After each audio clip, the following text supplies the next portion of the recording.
അസ്സലാമു അലൈക്കും വറഹ്മത്തുള്ളാഹി അൽഹംദുലില്ലാഹി വസ്സലാത്തു വസ്സലാമു അലാ റസൂലില്ലാഹ്.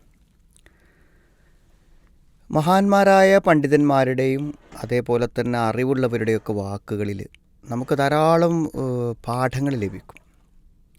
മഹാനായ ഉമർ റളിയല്ലാഹു അൻഹു പ്രവാചകൻ്റെ കൂടെ ജീവിച്ച ഒരു മഹൽ വ്യക്തിയും ഖലീഫയും ഇസ്ലാമിക ഭരണാധികാരിയും ഏറ്റവും സ്വാത്വികനായ ഒരു നല്ല പ്രവാചകൻ്റെ കൂട്ടുകാരനുമാണ്.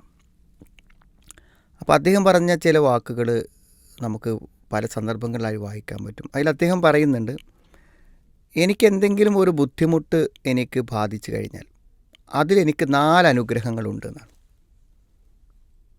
അപ്പോൾ നമ്മുടെ ഈ ശബ്ദം കേൾക്കുന്ന ആളുകൾക്ക് ആർക്കെങ്കിലും എന്തെങ്കിലും പ്രയാസമില്ലാത്തവരുണ്ടാവുമോ? അപ്പോൾ നിങ്ങൾ അനുഭവിക്കുന്ന ഒരു പ്രയാസത്തിൽ നിങ്ങൾക്ക് എന്തുണ്ട്? 4 അനുഗ്രഹങ്ങളുണ്ട്. ഏതൊക്കെയാണ് ആ 4 അനുഗ്രഹങ്ങൾ എന്ന് അദ്ദേഹം വിശദീകരിക്കുന്നുണ്ട്. അതിലൊന്ന്, എനിക്ക് എന്തെങ്കിലും ഒരു മുസീബത്ത് വന്നാൽ അതിൽ 4 അനുഗ്രഹങ്ങൾ എനിക്കുണ്ട്. ഒന്നാമത്തെ അനുഗ്രഹം എന്താണെന്ന് ചോദിച്ചാൽ, ഈ മുസീബത്ത് എനിക്ക് വന്നിട്ടുള്ളൊരു കാര്യം അന്നഹ ലം തകുൻ ഫി ദീനി എന്നാണ് ഒന്നാമത്തത്. അതായത് അതെനിക്ക് ദീനിലല്ലല്ലോ വന്നത് എന്നാണ്. നമുക്ക് ദീനിൻ്റെ കാര്യത്തിൽ ഒരു പരീക്ഷണം വരുന്നതിനേക്കാളും നല്ലതാണ് ദുനിയാവിൻ്റെ കാര്യത്തിൽ വരുന്നത്. കാരണം ദുനിയാവിൽ എന്ത് പരീക്ഷണങ്ങൾ വന്നാലും അതിൻ്റെ നഷ്ടം മരണത്തിൻ്റെ ഇപ്പുറത്ത് പരിമിതമാണ്.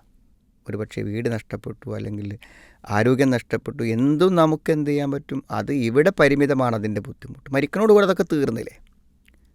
എല്ലാം തീർന്നു. അപ്പോൾ മരണത്തോടുകൂടെ തീരുന്നതാണ് ഭൗതിക ജീവിതത്തിലെ പരീക്ഷണങ്ങൾ. എന്നാൽ ദീനിന് നഷ്ടം വന്നാലോ, നമ്മുടെ ഈമാൻ പോയി, അല്ലെങ്കിൽ നമ്മളെ നിസ്കാരം നിന്നു, അല്ലെങ്കിൽ നമ്മളിൽ വിശ്വാസപരമായിട്ടുള്ള സംശയങ്ങളും ദുർബലതകളും വന്നു, ഇതൊക്കെ വളരെ വലിയ പ്രശ്നമാണ്. അപ്പോൾ അത് നമ്മളെ പരലോകത്തെ ബാധിക്കും, ശാശ്വതമായ സ്വർഗത്തെ ബാധിക്കും. അപ്പോൾ എനിക്കൊരു ബുദ്ധിമുട്ട് വന്നു എന്നുള്ളത് ശരിയാണ്, പക്ഷേ അതെൻ്റെ ദീനിലല്ലല്ലോ എന്നതാണ് അള്ളാഹു എന്നോട് ചെയ്ത ഒരനുഗ്രഹം. രണ്ടാമത്തത് എന്താണ്? അന്നഹ ലം തകുൻ അക്ബർ മിൻഹ. എന്തായാലും ഇപ്പം എനിക്ക് വന്നത് എന്താണ്? എൻ്റെ ഒരു കാല് ഫ്രാക്ചറായി, മുറിഞ്ഞു പോയി, നടക്കാൻ കുറച്ച് ബുദ്ധിമുട്ടായി അല്ലേ? അതിപ്പോൾ എൻ്റെ ഒരു ഹൃദയത്തിനാണ് വന്നതെങ്കിൽ, അല്ലെങ്കിൽ എൻ്റെ തലച്ചോറിനാണ് വന്നതെങ്കിൽ എന്തായിരിക്കും അവസ്ഥ? ഇപ്പോൾ നമ്മൾ ഏതൊരു മുസീബത്തിനെ കുറിച്ച് ചിന്തിക്കുമ്പോഴും ആ മുസീബത്ത് ചെറുതാണ്, കാരണം അതിനേക്കാളും വലുത് നമുക്ക് ലഭിക്കും. അപ്പോൾ ഇതിനേക്കാളും വലുതൊന്ന് തന്നില്ലല്ലോ എന്നത് രണ്ടാമത്തെ അനുഗ്രഹം. ഈ ഒരു ചെറിയ പ്രയാസം കൊണ്ട് അള്ളാഹു നിർത്തിവെച്ചല്ലോ എന്നതാണ്.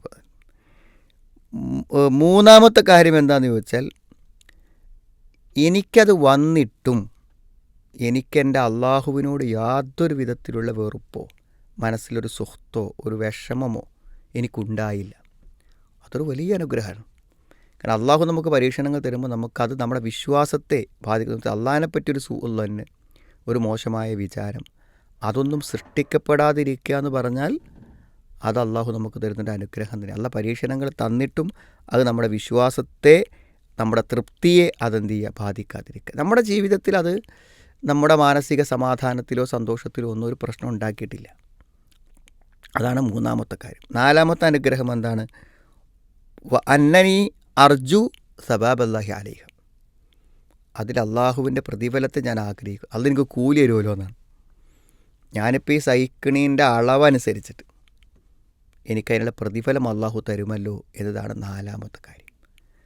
സത്യത്തിൽ ഈ നമ്മുടെ കൂട്ടത്തിൽ എന്ത് പ്രയാസങ്ങളുള്ള ആൾക്കാരാണെങ്കിൽ ഇത് ചിന്തിച്ചാൽ, അള്ളാഹു എൻ്റെ ദീനിൽ എനിക്ക് പ്രശ്നങ്ങൾ തന്നില്ലല്ലോ, അതേപോലെ തന്നെ ഇത്ര ചെറുതല്ലേ എനിക്ക് തന്നുള്ളൂ, ഇതിനേക്കാൾ വലുത് തന്നില്ലല്ലോ, അതിൻ്റെ മാനസികമായ സ്വസ്ഥതയെയും സംതൃപ്തിയെയും ബാധിച്ചില്ലല്ലോ, അതേപോലെ തന്നെ ഇതിനൊക്കെ എനിക്ക് ഇതിൻ്റെ പ്രയാസത്തിനനുസരിച്ച് പ്രതിഫലമുണ്ടാകുമല്ലോ എന്ന് ചിന്തിക്കുമ്പോൾ എന്താണ്, നമുക്ക് എന്തൊരു സന്തോഷമാണ്. അതാണ് ഇന്ന അമ്രഹു കുല്ലഹു ലഹു ഖൈർ. എല്ലാ കാര്യവും ഖൈറാണ്. സന്തോഷമാണെങ്കിൽ നന്ദി ചെയ്യും, അപ്പോൾ പ്രതിഫലം കിട്ടും. പ്രയാസമാണെങ്കിൽ സഹിക്കും, അപ്പോൾ അതിനെന്ത് ചെയ്യും? ആ ക്ഷമക്ക് കൂലി കിട്ടും. അപ്പോൾ ഒരു വിശ്വാസി എന്ന നിലക്ക് നമ്മുടെ ജീവിതത്തിൽ ഒന്നും നഷ്ടമല്ല. എന്തെങ്കിലും പ്രയാസമുള്ളവർ ഈ 4 കാര്യം ചിന്തിച്ച് നമ്മുടെ മനസ്സിനെ സമാധാനപ്പെടുത്താനും പ്രതീക്ഷയോടെ മുന്നോട്ട് പോകാനും നമ്മൾ പരിശ്രമിക്കുക. അള്ളാഹു സഹായിക്കട്ടെ.